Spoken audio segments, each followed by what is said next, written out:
क्या है रवीश की ट्रेनिंग? कैसे पहुंचा रवीश दूसरे देश? क्या दूसरे देश में पकड़ा जाएगा रवीश?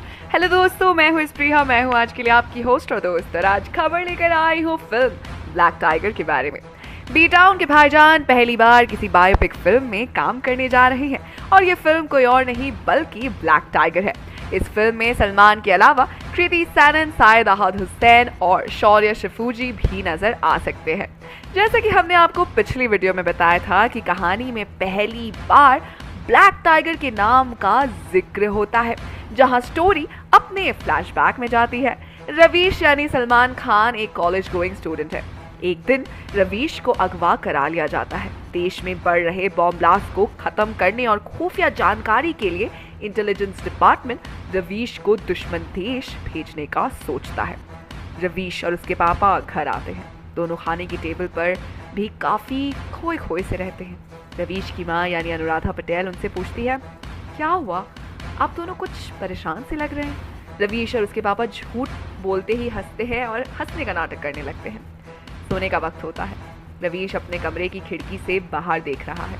तब तक उसके पापा कमरे में आते हैं और कहते हैं, बेटा अपनी माँ को मत बताना तुम्हारे इस मिशन के बारे में, वरना वो जीते जी मर जाएगी। रवीश कहता है, हाँ पापा, फिर उन्हें गले लगा लेता है। अगली सुबह रवि उठता है और देखता है कि उसकी माँ उसके कॉलेज जाने की तैयारी कर रही है। उठ गया बेटा, चल जल्दी से रेडी होकर आ जा, तुम्हारे लिए आलू के पराठे बनाए हैं। रवीश की आंखों में आंसू आ जाते हैं।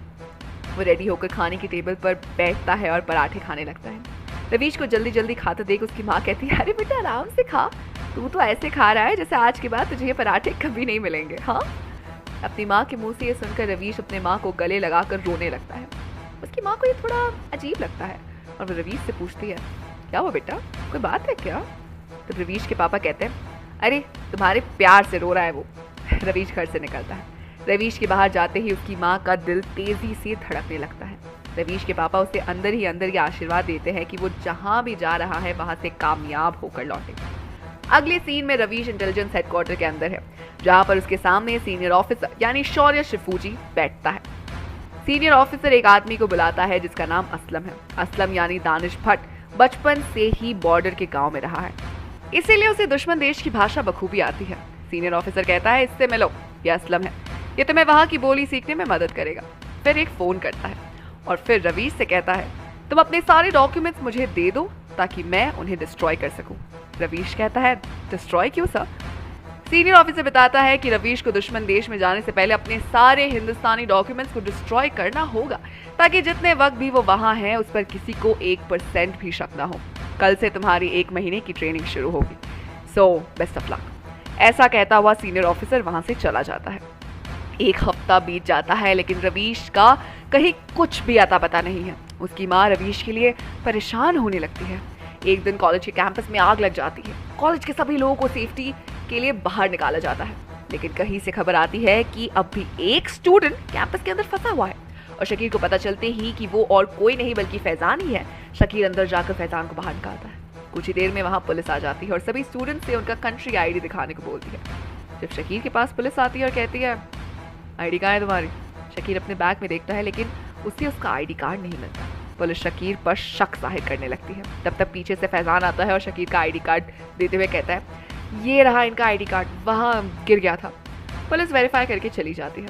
फैजान शकीर को अपनी जान बचाने के लिए शुक्रिया अदा करता है। एक दिन फैजान शकीर को अपने घर बुलाता है। शकीर फैजान के बताए पते पर पहुंचता है और सामने देखता है कि एक बहुत बड़ा बंगलो है। शकीर अंदर जाता है। सोफे पर फैजान बैठा हुआ और टेबल पर शराब रखी हुई। शकीर को देखकर फैजान कहता है, आइए भाईजान, आप ही का इंतजार था।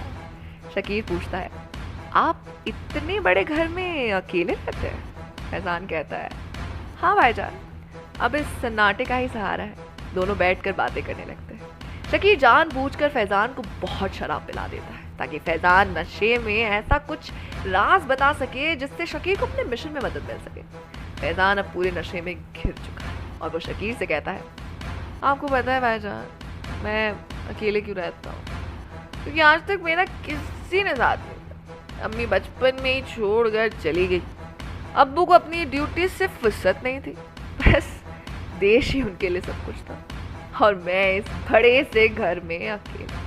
और ये कहकर वो रोने लगता है। जब फैजान सो जाता है तो शकीर पूरे घर की तलाशी लेता है, जहां से उसे अलग अलग तरीके की बंदूकें और कुछ ऐसे डॉक्यूमेंट्स की कॉपी मिलती है जिसमें शकीर यानी रवीश के देश का जिक्र है। शकीर सोचता है कि उसे जल्द से जल्द फैजान के अब्बू से मिलना पड़ेगा। क्या मिल पाएगा शकीर फैजान के अब्बू से? जानने के लिए बने रहिए हमारे साथ और स्टोरी से जुड़े अपनी राय हमें कमेंट सेक्शन में जरूर बताइएगा। साथ ही अगर आपको वीडियो पसंद आई हो तो इसे लाइक कीजिए, दोस्तों के साथ शेयर कीजिए और फिल्मी दुनिया से जुड़े रहने के लिए सब्सक्राइब कीजिए हमारे चैनल बॉलीग्राड स्टूडियोज को।